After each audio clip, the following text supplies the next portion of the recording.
ज़रूरी नहीं कि दुनिया में हर इंसान मशहूर हो, फेमस हो, उसको शोहरत मिले, वो कामयाब तरीन इंसान हो, उसके अंदर बहुत कॉन्फिडेंस हो। लेकिन कुछ लोग इसके बरक्स फेमस भी होते हैं, कॉन्फिडेंस भी होता है, कामयाब भी होते हैं। और फिर आते हैं वो लोग जो इनके ऊपर होते हैं, वो होते हैं किंग मेकर। और ये लोग दुनिया के बड़े बड़े बादशाहों को भी डायरेक्शंस दे रहे होते हैं। उनके एक फैसले पर हुकूमतें या ताकत के ऐवान हिल जाते हैं, गिर जाते हैं, बन जाते हैं। और कभी कभी किंग मेकर भी अपने गलत फैसलों की वजह से उसका खुमियाजा भुगतते हैं। या फिर यूं कहना भी गलत नहीं है कि वो भी चैलेंजेस फेस करते हैं। बिल्कुल इसी तरह सन आपकी कुंडली का असली किंग मेकर है, आपके जायचे का किंग मेकर है। ये सिर्फ एक प्लैनेट नहीं है, बल्कि आपकी ईगो है, आइडेंटिटी है, अथॉरिटी है, कार्मिक पावर का सेंटर है। हर घर, हर डिग्री और हर नजरात, हर दृष्टि सन का इम्पैक्ट जो है वो मेजर करती है। ये डिफाइन करता है आपकी self confidence, decision making, discipline और कार्मिक रिस्पॉन्सिबिलिटी। लेकिन यहाँ ध्यान ये रखना ज़रूरी है कि सन साइन से कुंडलियाँ नहीं देखी जाती, सन साइन से जायचे नहीं देखे जाते। ये सिर्फ एक रेफरेंस होता है रियल पावर का और इन्फ्लुएंस का, कि सन आपकी कुंडली में आपके जायचे में किस घर में बैठा है, कौन से नक्षत्र में बैठा है, कंजंक्शन किसके साथ है। और फिर इसकी महादशा या अंतरदशा, या फिर इसके आगे लेयर पर हम चले जाएं तो एक डीप, ये आपको दुनिया में आपका आने का मकसद बता देता है। अब ज़रूरी नहीं है कि ज़िंदगी में हर कोई डॉक्टर बने, इंजीनियर बने और वो कामयाब हो। काफ़ी इंजीनियर्स हैं जो इंजीनियर बन के भी नौकरी हासिल नहीं कर पा रहे। काफ़ी डॉक्टर हैं जो डॉक्टर बन के भी कामयाब नहीं हैं। तो सन बताता है कि आपकी लाइफ का मकसद क्या है। जिस तरह कुरान पाक में अल्लाह पाक फरमाते हैं कि तुम्हें लगता है कि मैंने तुम्हें बेमकसद पैदा किया है, तो सन यहाँ पे वही डायरेक्शन बताता है कि आपको किस तरफ आगे बढ़ना है और आपको वहीं पर फेम मिलेगी। आपने ऐसे भी कई लोग देखे होंगे कि जो डिग्रियां तो पूरी कर लेते हैं लेकिन उस फील्ड में वापस जॉब नहीं करते, फिर वो दूसरी फील्ड में जाके जॉब करते हैं और उनको वहाँ पे फेम भी मिलता है। लेकिन वो ज़िंदगी का वो हिस्सा क्रॉस कर चुके होते हैं जहाँ पे उनका प्राइम टाइम होता है। तो ये डायरेक्शन समझना बहुत ज़रूरी है कि आपकी कुंडली में सन कहाँ बैठा है। और जब सन पॉजिटिव हो तो इंसान में कॉन्फिडेंस होता है, क्लैरिटी होती है, लीडरशिप क्वालिटीज़ होती हैं, नेचुरली ये चीज़ें अनफोल्ड हो रही होती हैं। इसकी सबसे बड़ी मिसाल आप इमरान खान साहब को ले लीजिए। आप उनको देखिए कि उनके अंदर कॉन्फिडेंस भी है, क्लैरिटी भी है, लीडरशिप क्वालिटीज़ भी हैं, पॉजिटिव भी हैं। और उनकी जो लीडरशिप क्वालिटीज़ हैं वो वक्त के साथ साथ अनफोल्ड हुई। अब काफ़ी लोग इससे डिसएग्री भी करेंगे, लेकिन ये एक तल्ख हकीकत भी कह सकते हैं आप इसको। लेकिन अगर सन नेगेटिव है या नीच का बैठा हुआ है या नज़रात गलत बना रहा है, तो ईगो कॉन्फ्लिक्ट्स देगा, स्ट्रेस देगा, हेल्थ से रिलेटेड चैलेंजेस देगा, आंखों में सबसे ज़्यादा इसके इश्यूज आएंगे और कार्मिक टेस्टिंग भी फील होगी। और इंसान को अपने फैसलों का, अपनी रिस्पॉन्सिबिलिटीज़ का टेस्ट भी देना पड़ता है। अब बात करते हैं कि सन की जो करंट जर्नी है या करंट उसका जो सफ़र रहा है जनवरी से लेके अब मार्च में जो उसका ट्रांजिट है उस पर बात करते हैं। तो सन कैप्रिकॉन में एंटर हुआ 13 जनवरी तक और एक्वेरियस तक इसने ट्रांजिट किया। ये दोनों राशियां, दोनों जॉडियक, दोनों बुर्ज जो हैं ये शनि के हैं, सैटर्न के हैं। और सैटर्न सन का दोस्त नहीं है, दुश्मन है। जहाँ सैटर्न का घर था वहाँ आपको डिसिप्लिन, कार्मिक टेस्ट, चेक्स, स्ट्रक्चर्ड चैलेंजेस, ये सारी चीज़ों के सिग्नल मिले। 15 मार्च को सन जा रहा है पाइसिस में। वहाँ अब जिस घरों से निकला है उसका मालिक बैठा हुआ है, यानी सैटर्न खुद बैठा हुआ है, उसके साथ कंजंक्शन हो रही है। एस्ट्रोलॉजी में ये टेस्टिंग पीरियड है। रिस्पॉन्सिबिलिटीज आएंगी, सब्र दिखाना पड़ेगा, कार्मिक लेसन्स होंगे, ये सारी चीज़ें हाईलाइट होंगी।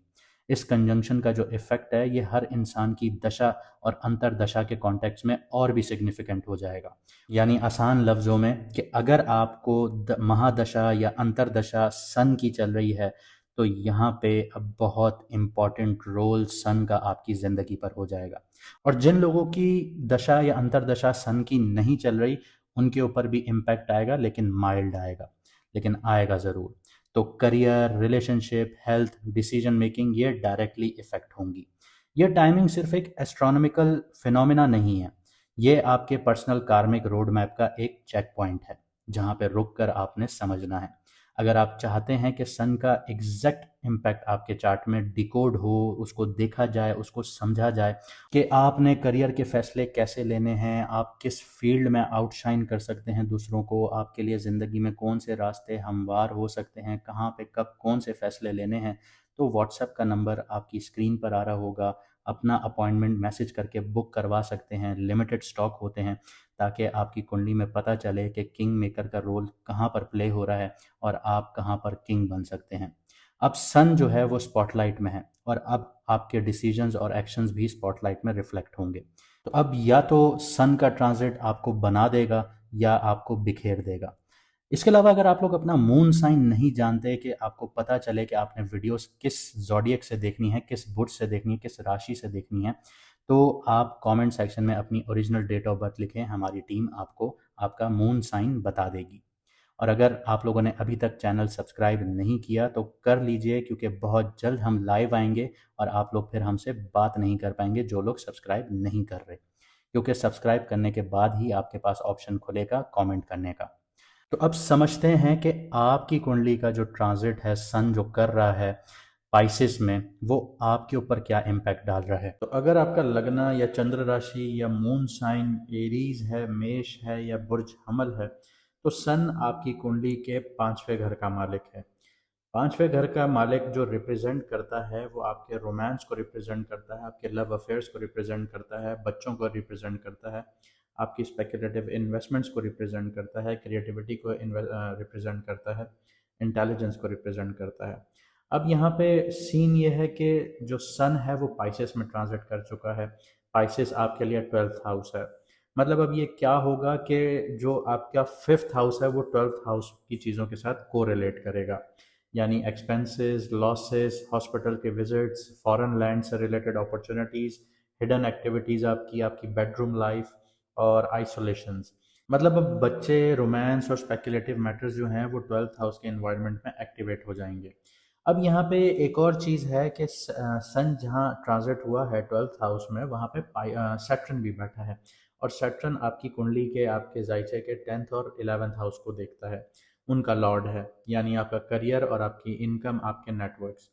अब जब सैटर्न आपके 12th हाउस में बैठ जाए तो इसका मतलब ये है कि करियर और इनकम के मैटर्स जो हैं वो किसी न किसी लेवल पर प्रेशर जोन में चले जाते हैं, तो जिसकी वजह से वर्क से रिलेटेड स्ट्रेस देखने को मिलता है, और बिहाइंड द सीन ये चीज़ें चल रही होती हैं। ऑफिस पॉलिटिक्स स्टार्ट हो जाती है, फॉरेन रिलेटेड जो काम है, आपके कनेक्शंस हैं वो बनना शुरू हो जाते हैं, आपको अपॉर्चुनिटीज़ भी मिलती हैं, या फिर फाइनेंशियली लीकेजेस देखने को मिलती हैं, जिसको हम आम जबान में ये भी कहेंगे कि एक हाथ से पैसा आना, दूसरे हाथ से निकल जाना, ये लीकेजेस शुरू हो जाती हैं। तो यहाँ पे सन और सैटर्न की जो 7वीं नज़र है वो पड़ती है आपके 6th हाउस पे, यानी जो आपका हेल्थ हेल्थ का घर है, आपके कर्जों का घर है, आपके डेली प्रेशर का घर है, डेली वर्क जो है आपका उसका घर है, आपके कॉन्फ्लिक्ट्स का घर है, कंपटीशन का घर है, और इसके अलावा लिटिगेशंस का भी घर है। तो ये एक बहुत पावरफुल एक्सेस एक्टिवेट होता है, यानी यहाँ पे सिर्फ आपके 2 घर एक्टिवेट नहीं हो रहे, 12वां और छठा, यहाँ पे आपका 10th, 11th, 12th, 6th और आपका 5th हाउस एक्टिवेट हो रहा है। अब आपके जो एक्सपेंसेस हैं, कर्जे हैं, हॉस्पिटल है, बीमारियां हैं, आइसोलेशंस हैं, कॉन्फ्लिक्ट्स हैं, हिडन स्ट्रेस है, छुपे हुए दुश्मन हैं, डेली स्ट्रगल है, ये सारी चीज़ें एक्टिवेट हो रही हैं। साथ ही साथ आपका करियर एक्टिवेट हो रहा है, आपकी क्रिएटिविटी एक्टिवेट हो रही है, रोमांस एक्टिवेट हो रहा है, आपका नेटवर्क्स एक्टिवेट हो रहे हैं, दोस्त एक्टिवेट हो रहे हैं, बड़े भाइयों का रोल एक्टिवेट हो रहा है। तो ये सारा एक पूरा एस्ट्रोलॉजिकल जो ट्रांजिशंस होती हैं या एस्ट्रोलॉजिकल पैटर्न्स जो होते हैं, ये बहुत कॉम्प्लेक्स वे में जाते हैं। अब जैसे मैंने आपको 12th हाउस बताया, तो 12th हाउस एक लॉस का घर भी है, और ज़्यादातर अमूमन एस्ट्रोलॉजर्स को आप देखेंगे कि वो आपको सिर्फ लॉस बता के आगे बढ़ जाएंगे, जबकि ये आपकी बेडरूम लाइफ का भी घर होता है। और जब 5th हाउस का लॉर्ड आपके 12th हाउस पे आता है, तो लव और इंटीमेसी के मैटर्स यानी बेडरूम लाइफ जो है वो डायरेक्टली कनेक्ट हो जाती है। अब यहाँ पे आपको जो एरीज वाले हैं उनको क्या देखने को मिलेगा, एक तो आपका साढ़े साथी का फर्स्ट फेज है, इसमें आप लोगों को स्टेबल होने का मौका मिलेगा, लेकिन जो यहाँ पे आपको इशू आएगा वो सीक्रेट रिलेशनशिप्स में आएगा। आपके सीक्रेट रिलेशनशिप्स बनना शुरू होंगे, एक्स्ट्रा मैरिटल अफेयर्स देखने को मिलेंगे, इंटेंस रोमांटिक जो अट्रैक्शंस हैं वो बढ़ना शुरू हो जाएंगी। इसके अलावा आपकी वाइफ के साथ थोड़े से आपकी अनबन होगी, बेडरूम की लाइफ थोड़ी सी आपकी डिस्टर्ब होगी। उसकी वजह यह है सैटर्न हार्श प्लैनेट है। इसके अलावा इमोशनल इंटीमेसी बहुत ज़्यादा बढ़ेगी, या कभी कभी इतनी आपके अंदर एक एक्स्ट्रा मैरिटल टेम्पटेशन बढ़ना शुरू हो जाएगी कि आप बस अब अफेयर की तरफ जाना शुरू हो जाएं। अगर रिलेशनशिप आप लोगों का स्टेबल है तो ये पीरियड आपकी जो बॉन्डिंग है उसको बहुत ज़्यादा मजबूत कर देगा। और अगर आपका रिलेशनशिप बहुत ज़्यादा स्टेबल नहीं है, घर में इश्यूज चल रहे हैं, तो ये सारी चीज़ें आपको फेस करनी पड़ सकती हैं। यहाँ पे आपके जो 12th हाउस है, जो दूसरे एस्ट्रोलॉजर्स आपको ज़्यादातर बताते हैं कि लॉस होगा, तो वो लॉस यही होगा कि जब आप सीक्रेट रिलेशनशिप्स की तरफ जाएंगे, एक्स्ट्रा मैरिटल अफेयर्स की तरफ जाएंगे, या फिर आप रिलेशनशिप्स की तरफ जाएंगे, तो यहाँ पे आपका पैसा जो है वो एक्सपेंस की फॉर्म में बह रहा होगा। तो यहाँ पे फाइनेंशियल लीकेज आपको यहाँ पे भी मिलेगी।